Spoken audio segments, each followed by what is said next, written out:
Sharp Aqua Zero tuh sekarang harganya cuma 2 jutaan aja. Untuk yang X Jepang, apakah di harga segitu masih worth it untuk dibeli tahun 2022? Yuk langsung aja kita review Sharp Aqua Zero tuh di tahun 2022. Let's go guys!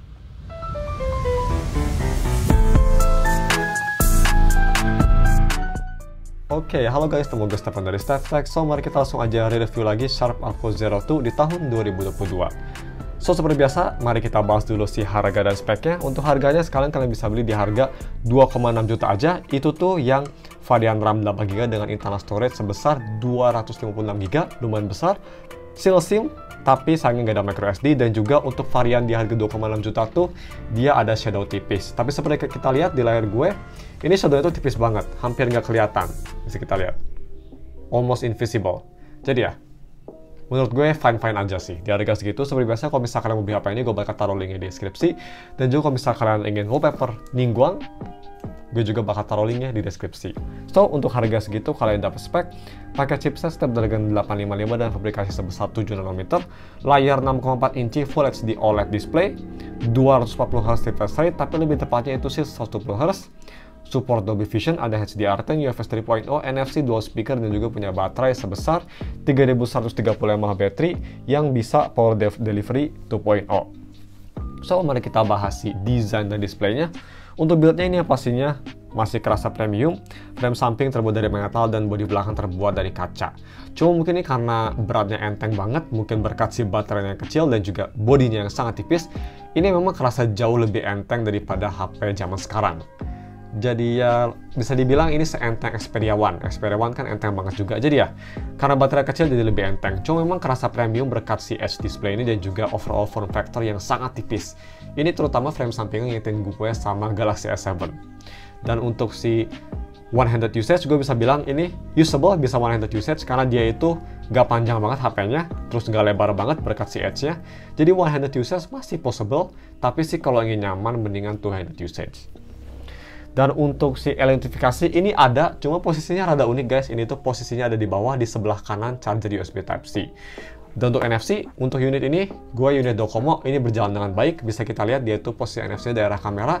Kalau misalnya kita coba tes pakai kartu GTO, boom, dia bakal nge-scan dan nge-scan dengan baik. Jadi ya, untuk scanning ini masih ratingnya kira-kira kalau misalnya gue mau rate sekitar 8-9 dari 10 lah. Masih sangat oke dan juga sangat cepat. Dan untuk si fingerprint spinnya juga, ini tuh udah pakai optical under display fingerprint. Untuk kecepatannya ini memang bukannya paling cepat dibanding sama HP zaman sekarang yang pakai optical, yang pastinya jauh lebih cepat HP zaman sekarang. Tapi at least ini udah cukup akurat lah dan nggak sering salah. Nah, terus untuk si kualitas layar sendiri, ini gue bisa bilang untuk harga 2 jutaan, one of the best OLED screen. Kalau misalnya dibanding sama Xperia One, bisa bersaing gue bisa bilang. Lebih bagus sedikit di Xperia One, tapi ini nggak kalah bagusnya.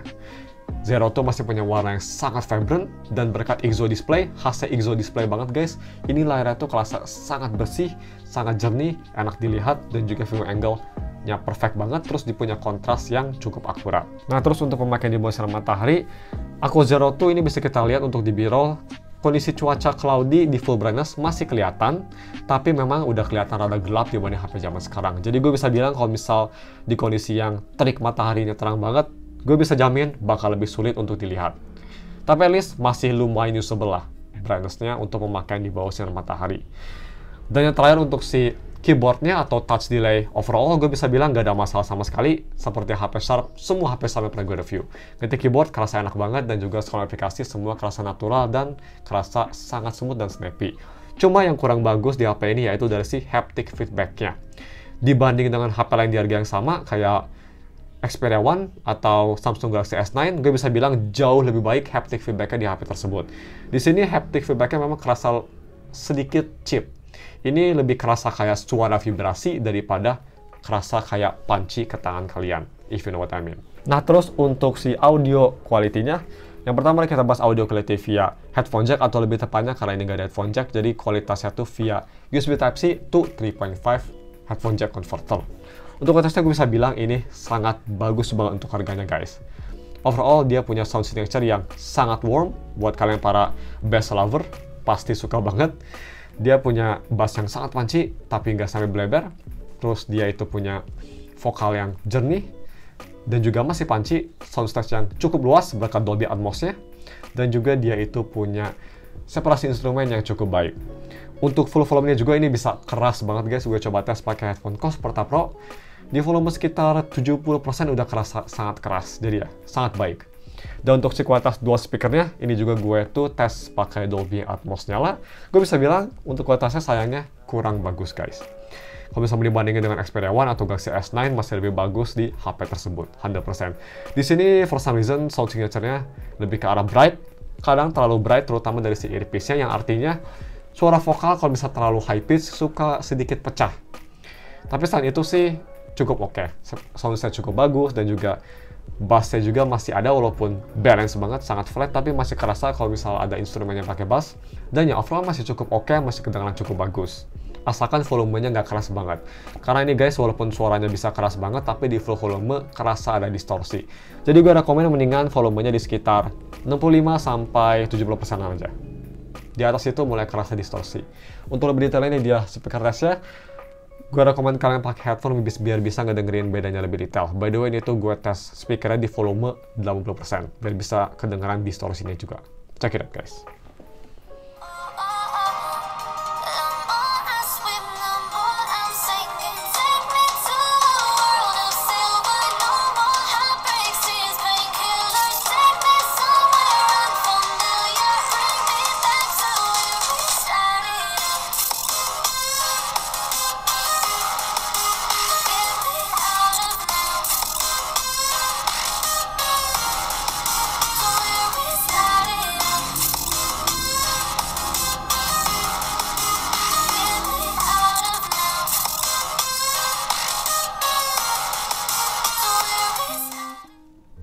Dan selanjutnya mari kita tes si kamera quality-nya. So untuk kamera belakang dia itu punya setup 2 kamera. Simple, main kamera 12 megapiksel, f1.7 udah ada optical image stabilization, dan kamera keduanya 20 megapiksel, f2.4 ultra wide. Nice. Sedangkan kamera selfie-nya itu sebesar 8 megapiksel, f2.2 yang bisa nge-record video sampai resolusi 1080p 30 fps yang udah ada electronic image stabilization. Dan untuk kualitas main kameranya menurut gue ini cukup oke, tapi kalau misalnya dibandingin dengan HP lain di harga yang sama, kita balik lagi seperti Xperia One atau Galaxy S9, sayangnya masih lebih bagus di HP tersebut. Overall sih Zero tuh masih cukup oke ya, dia masih punya gambar yang cukup detail, dynamic range yang cukup bagus, dan juga warna yang natural dan overall gambar yang bersih. Cuma ya memang kalau bisa dibanding dengan HP lain, di harga yang sama masih lebih bagus HP lain. Dan juga ada satu kelemahan yang gue rasa yaitu ultra wide-nya. Ultra wide-nya butuh pencahayaan yang lebih banyak, tapi yang kerasa kurang bagus tuh dia temperatur warnanya sedikit berbeda dengan si main kameranya. Kerasa lebih pucat kamera ultra wide-nya dibanding main kameranya, seperti di B-roll. Nah terus untuk si foto low light-nya, ini menurut gue mediocre, nothing special.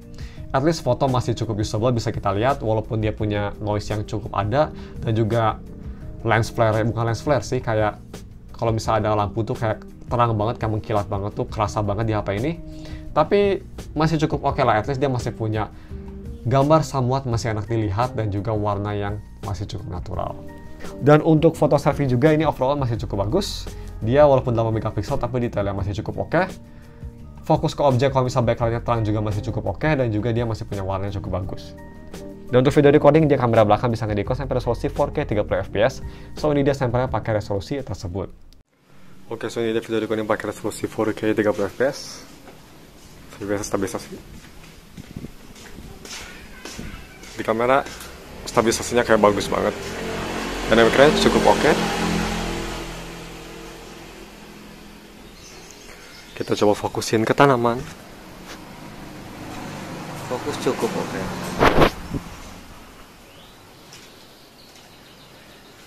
Dan kalian bisa lihat di bawah gimana kualitas audionya juga. Fokus bagus ya, cepet banget.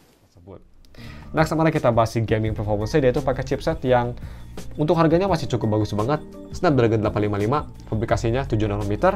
Dan untuk game performance ini gue tes yang pastinya main game favorit gue, as always guys, Genshin Impact.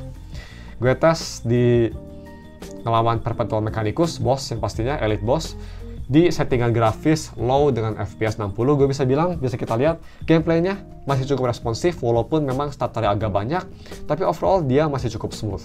Frame rate masih cukup tinggi di sekitar 35-45 fps-an, dan juga dia walaupun terlalu throttling setelah main game sekitar 15 menitan, tapi masih bisa nge-maintain starter yang cukup playable dan juga gameplay masih cukup smooth. Frame rate-nya juga turun dari 35-45 jadi sekitar 30-40 fps-an, tapi surprisingly masih sangat playable berkat layarnya mungkin yang responsif dan juga konsisten, dia nggak cepat nge-lag. Nah terus untuk main game rhythm, gue tes main game Arkaya, itu nggak ada masalah, touch delay nggak ada masalah dan juga nggak ada audio delay. So ya, HP ini juga buat main game rhythm masih sangat oke banget. Nah terus mulai kita bahas UI experience-nya. Tahun kemarin gue review Sharp Aqua Zero 2 yang resmi, itu tuh kan kalau nggak salah masih di Android 10 ya. Dan untuk si versi Docomo, bisa kita lihat kalau misalnya kita ke bot phone, dia sudah di Android 11. Jadi yang pastinya ada update, tapi gue nggak yakin ini kayaknya bakal dapat update Android 12. Kalau misalnya gue salah, mungkin bisa komen di bawah. Untuk security patch ini di bulan November 2021. So security patch-nya juga ini masih lumayan baru ya. Nice sih. Untuk day-to-day performance sendiri guys, ini pretty much masih kerasa kayak HP flagship banget berkat layar yang tinggi, refresh rate, dan juga yang paling penting berkat OS yang pretty much stok Android. Mau dipakai buat multitasking, launching aplikasi game, launching aplikasi biasa, navigasi OS, navigasi aplikasi, semua kerasa sangat smooth dan sangat konsisten yang paling penting. Sangat optimize. Mantap. Nah terus untuk si DRM info, yang pastinya dia sudah support HDR10 dan juga support Dolby Vision. Nah terus ini yang gue mau bilang guys, si Sharp tuh kan dia nge-advertise 240Hz refresh rate-nya, tapi bisa kita lihat untuk refresh rate dia itu kedeteknya 120Hz. Dan memang ini kerasanya lebih ke 120Hz daripada ke 60, daripada 240Hz maksud gue. Jadi ya mungkin ini sebenarnya 120Hz ya, bukan 240Hz. Dan untuk si Wi-Fi sendiri bisa kita lihat dia itu sudah di L1. Jadi ya, bisa nonton Netflix atau streaming service lainnya di resolusi paling tinggi. Last but not least, mari kita bahas si battery life-nya. So, dia punya baterai yang memang untuk speknya dan juga untuk layar dan refresh rate-nya ini sangat kecil banget guys. Hanya 3130 mAh baterai aja. Tapi at least dia sudah support Power Delivery 2.0. Dan untuk ketahanan baterainya ini gue bisa bilang untuk kapasitasnya masih cukup oke lah walaupun ini HP second. Overall ini gue bisa tahan pakai HP ini full 1 hari penuh, masih bisa, HP ini masih bisa tahan 1 hari penuh, tapi itu pemakaiannya enteng banget, hanya sosial media dan nonton video aja, kayak YouTube atau website-website anime ilegal. So ya, masih cukup oke. Dan juga untuk si screen on time, jadi gue udah screenshot guys, kalau bisa kita kesini, bisa kita lihat, gue bisa dapat SOT, sisa baterai 20% dengan SOT 5 jam 18 menit. So, surprisingly masih cukup bagus ya, yang pastinya masih lebih bagus daripada Galaxy Z Flip gue. So ya, masih sangat bagus banget. Dan untuk charging speed-nya juga ini masih sangat cepat di tahun 2022 menurut gue. Ngecas pakai charger 18 watt itu bisa full dari 20% sampai 100% itu hanya butuh waktu 1,5 jam aja. Jadi masih sangat cepat juga. Jadi ya guys, mungkin cuma segitu aja videonya, dan langsung aja kita kasih konklusinya. Apakah Sharp Aqua Zero 2 masih worth it banget di tahun 2022? Menurut gue masih worth it banget, tapi ada pilihan lain yang lebih baik. Jadi ya ini bisa jadi pilihan alternatif yang lebih baik daripada Galaxy S10, S9, atau Xperia One. Kenapa? Karena walaupun Aqua Zero tuh punya layar yang menurut gue one of the best, UI experience yang the best di harganya dibanding Xperia One, lebih bagus di sini, bahkan refresh yang tinggi, terus punya body yang premium banget, kualitas headphone jack yang sangat bagus, tapi sih menurut gue ada satu kelemahan yang besar, yaitu dari si battery life-nya. Dan juga kamera quality-nya, 2 kelemahan besar. Kamera quality menurut gue dibanding dengan Galaxy S9 sekalipun yang lebih tua atau Xperia One masih jauh lebih bagus dan jauh lebih versatile di HP tersebut. Dan juga untuk battery life-nya sayangnya ini memang jauh lebih lemah dibanding HP-HP baru zaman sekarang di harga 2 jutaan kayak Redmi 10 yang pasti jauh lebih bagus di HP tersebut. Even dibanding Xperia One, menurut gue battery life-nya lebih bagus di Xperia One karena dia punya refresh rate yang lebih rendah walaupun punya layar 4K.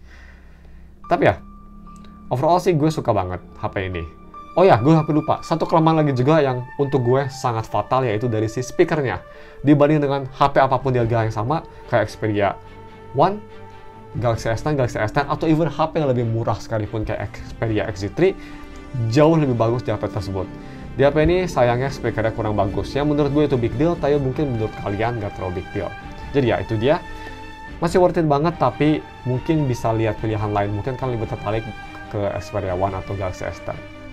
Tapi ya, seperti biasa kalau misalnya kalian mau beli apa ini, gue bakal taruh link di deskripsi. Dan juga kalau misalnya kalian ingin wallpaper ini, gue bakal taruh wallpaper di deskripsi juga. So, mungkin cuma segitu ya videonya. Mohon maaf kalau misalnya ada kesalahan atau ada fitur yang kelewat. Jangan lupa like dan subscribe for watching. We'll see you in another video.